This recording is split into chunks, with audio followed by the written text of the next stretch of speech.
The new scramble for Africa is a little bit more different. It is not, they will allow us to have our leaders. We'll elect our presidents. We'll elect our governors. We'll have our ministers. That will happen, but they are not bothered. After we have elected them, you'll then see them sending their arrows ahead. You'll see Bill Gates come and meet your president. You'll see Tony Blair come and meet your president. You'll see Macron come and meet your president. You'll see all of them.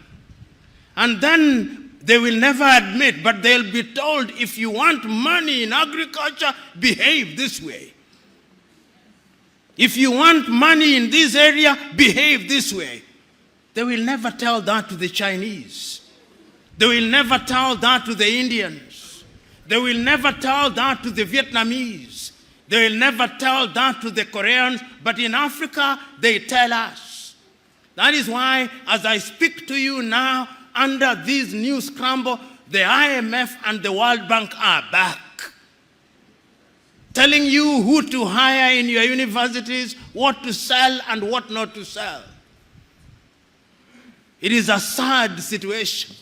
So today, as I look at Africa in that new scramble, the Chinese are here. I hope that this institution was not built by the Chinese.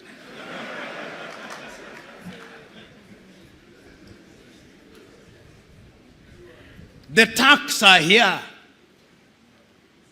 The British are here. The French are here. The Qataris are here. The Americans are here. This time round, they are so subtle that we don't even recognize them, but they control us. What are we going to do about it in order to develop? We must do something. And if we don't do that thing else, you who have been trained in this institution, you have traveled the world. You have traveled Nigeria. There are two things that you can do with your traveling. You can marvel. Says it is great in China. You can marvel. You can wonder or feel pain. I'm urging you to feel pain. To feel pain for the continent of Africa, and in your own way, when you go out there, go and do something about it, because it has also been demonstrated that it can be done. I've traveled across this continent and I've seen that development is possible. I was in Rwanda before 1994. I was in Rwanda in 1996. Genocide. 1 million dead. Its obituary written. Will never rise, they said. You go to Rwanda now. They are demonstrating that it can be done. Go to Kigali now.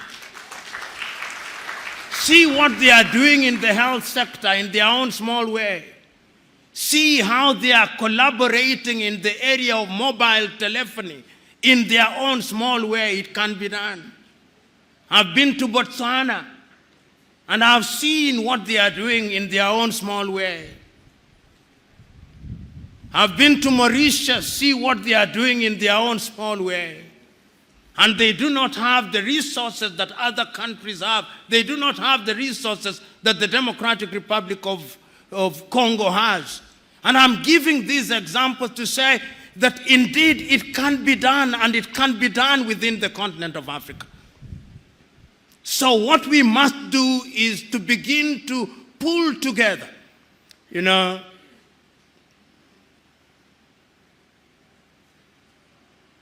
as I've been sitting and listening, I was also struggling to have internet in this room. And every effort was being made to connect me to internet. And all those efforts failed. Why? Because we are in an era of the Internet of Things. We are in an era of nanotechnology. It cannot be right that in Africa's largest economy, in Nigeria, I do not have internet at an institution that deals with security. You get the point that I'm trying to make? It cannot be right. And I know why we don't have internet connectivity. It is because we are divided. We have 55 telephone access codes.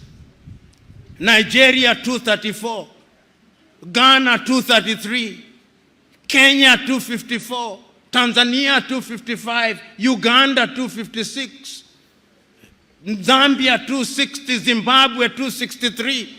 How can we, in this day and age, you cross into Benin, you cross into Togo, you cross into Guinea-Bissau, you have a different internet connectivity. Why can't Africa have a single satellite and a single telephone code so that when I travel from Mogadishu in Somalia to Dhaka in Senegal, like the Chinese do, like the Americans do, like the Indians do, we can have the same, because communication is critical to development.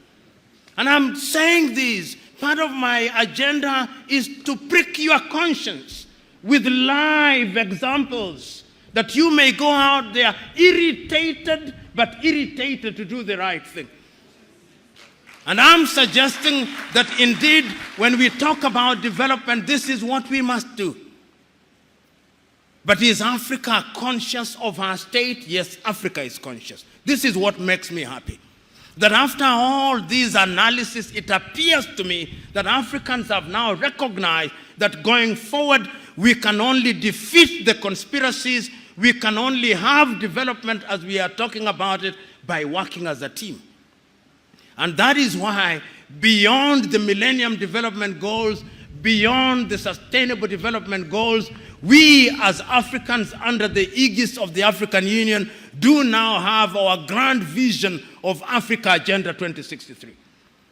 And that Africa Agenda 2063, let me tell you, if we can fulfill it, many of you here will be upstairs by the year 2063.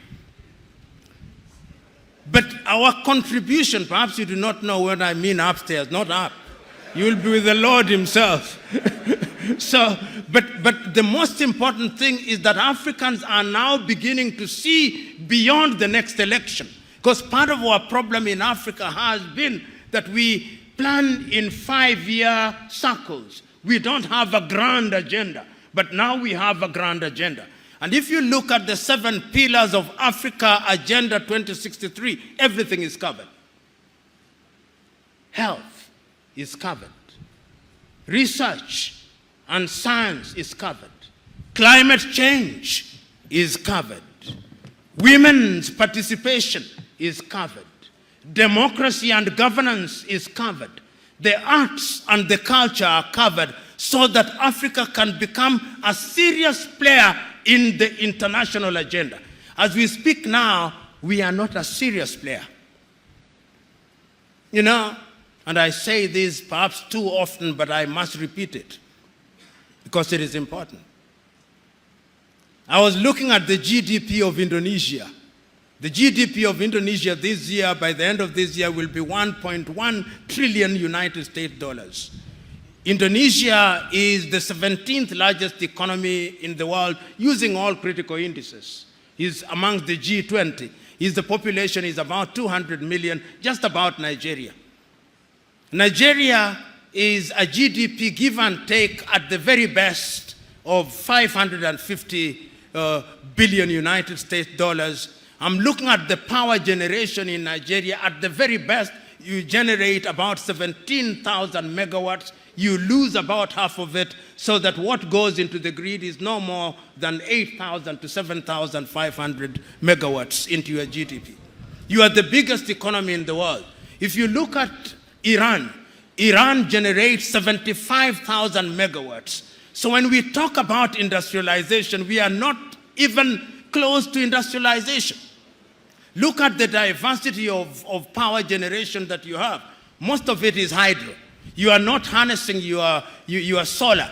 The Kainji dams and the other dams with climate change are going to dry.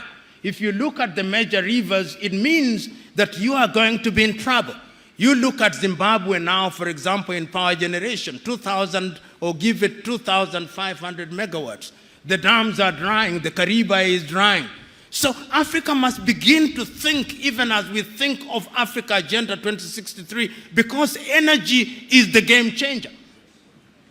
Without energy, all these generators you see everywhere in Nigeria must disappear for industrialization to come. And in many African countries, including my own country, Kenya, which generates, I think we have about slightly under 3,000 megawatts. You can't. You can't. So we must go to Inga Dam. We must begin to generate. We must go to Egypt at the Aswan High. Egypt is not doing very badly. We must go to Inga, produce 40,000 megawatts. We must go to Ethiopia, the Grand Renaissance Dam, produce 10,000 megawatts. Then we talk of industrialization. And why do I talk about industrialization? There are scientists here. It is only through industrialization that we are going to be manufacturers in all sectors. As it is now, 80% of what we consume in manufactured goods are from China. If China closes shop, we are dead. We are dead. So I'm thinking that Africa Agenda 2063 is a good thing, but we must work at it. I'm thinking that Africa Continental Free Trade Area is a good thing. Launched with the Secretariat in Accra, Ghana, a good thing. But how are we going to trade?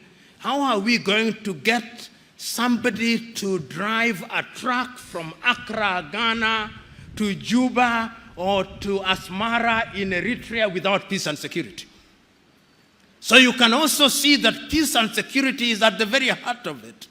In the United States of America, and many of you are familiar, you can drive a truck from Florida through to Alberta in Canada, and it is safe. The roads are good, the security is there. I'm saying, therefore, that as we talk about development, we must think about development in a very comprehensive manner. We must ask ourselves how we govern. And I want to conclude my presentation to you by telling you that Africa must be very careful. We must be very careful because of lack of resources in Africa.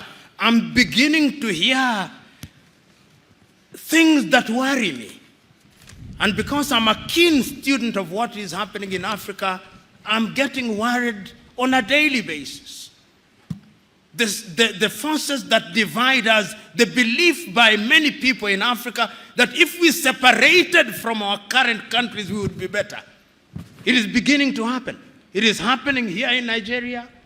It is happening. I saw a letter last week addressed to the president of Zambia by a people in Zambia called Baroseland.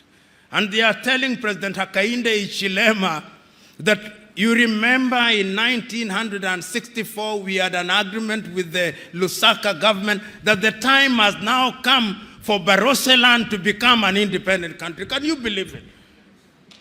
I hear people in Namibia saying, do you remember that there was a strip called the Caprivi Strip?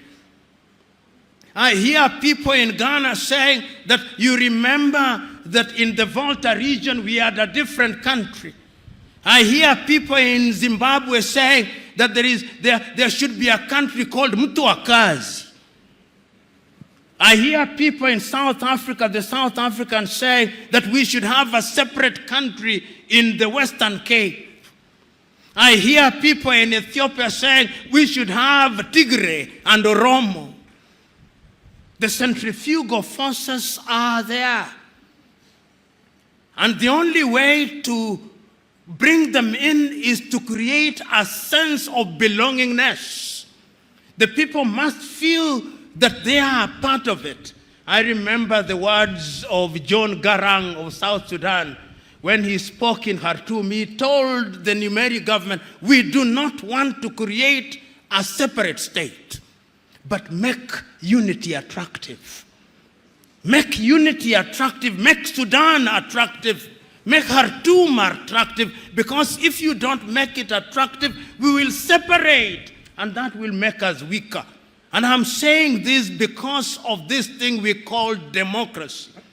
Democracy demands that people have a sense of belonging and that they believe that the country in which they live represents their interests and that deliberate efforts are being made in that regard. So, fellow Africans, I'm one who believes that this continent has a contribution to make. There is not a continent today that has the natural resources that this continent has. Not one. There is not a continent today that has a population as young as ours, which could be a resource. There is not a continent. There is not a continent today that has the resources in different diverse ways which can be harnessed. With a population of 1.4 billion, we are a potential market, but we must also warn ourselves. I am aware that you are talking about climate change. It is only through unity, therefore, that we can fight all these. Our rivers are drying. Lake Chad has shrunk by nearly 1/3.